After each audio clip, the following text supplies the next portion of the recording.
Montez said, "Get back, I'll cut her." He flicked the knife, and a cut opened on the girl's slender neck. A trickle of blood ran down to her white blouse. The girl let out a yelp. My gun stayed on target, his face in the front sight. He backed to the door. The woman in the corner screamed, and a bead of sweat rolled into my left eye. I started to time my breathing. His head ducked behind the girl's face every few seconds. I felt my finger tighten on the trigger. Then the door burst open behind him. Lori and Hector had their guns on him as well. Montez turned to face them. This time, his voice cracked as he shouted, "Get back or I'll slit her throat!" His back was to me, so I acted. He had threatened a kid. She couldn't have been more than 15. I was pissed. I silently holstered my pistol and stepped forward quickly. I used my left hand to block the knife from the girl's throat. Then I put Montez in an arm bar. I misjudged it slightly and felt the knife bite into my hand, slicing my palm as I wrenched him away from the girl. Lori yanked the girl to safety.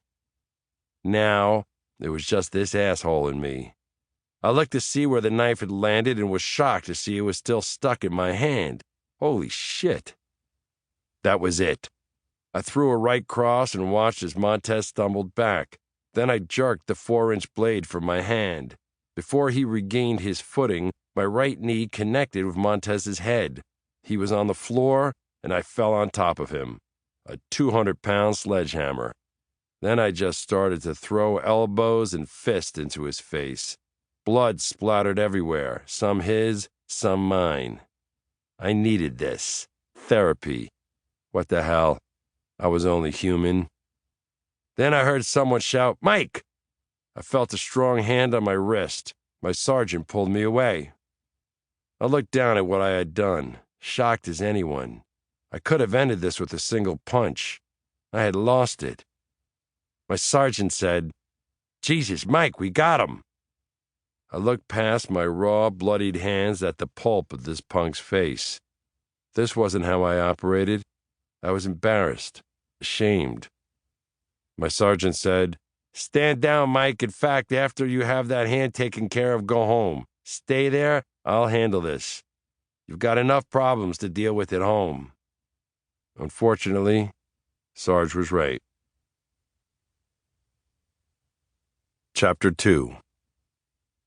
I fumbled with the pancake batter because of the stitches in my hand. The Bennett household kitchen wasn't small, but this morning it felt like I was on top of Mary Catherine as we whipped up enough to feed all 10 kids. Wait a minute, 9 kids. Somehow the 8-room apartment on the Upper West Side seemed empty, even with 11 people in it. Quiet was unsettling. It'd been like this for days. Mary Catherine laid her head on my shoulder as a show of support, but all it did was remind me how bad things could get. Once I had 2 plates ready for serving, I forced a smile. I burst out of the kitchen and said, "Who's the hungriest?" Usually this would elicit a battle between kids going after the first of the food. Today, I got no response. None. Then Trent and Eddie motioned me over like hipsters trying to be cool in a trendy restaurant. After I set the plates down, I winked at Chrissy and pinched her nose. I would have given anything to have one of her smiles at the moment. She tried, God help her. She showed her teeth, but it wasn't the usual breathtaking spectacle of a little girl's sincere show of happiness. I shuffled back into the kitchen to return to work. That was the only way to stay sane for the moment. Mary Catherine had more plates ready, but I just stood there like I had forgotten my job, like I had lost my purpose. I looked at Mary Catherine's blonde hair as strands tumbled onto her shoulder. She had told me she learned to focus by helping her mom feed 3 brothers and 2 younger sisters. She was made for this. I still remembered our first awkward meeting, when she showed up after corresponding with my late wife, Maeve. She came directly from Dublin and just stared at me as I informed her we had 10 kids. 10.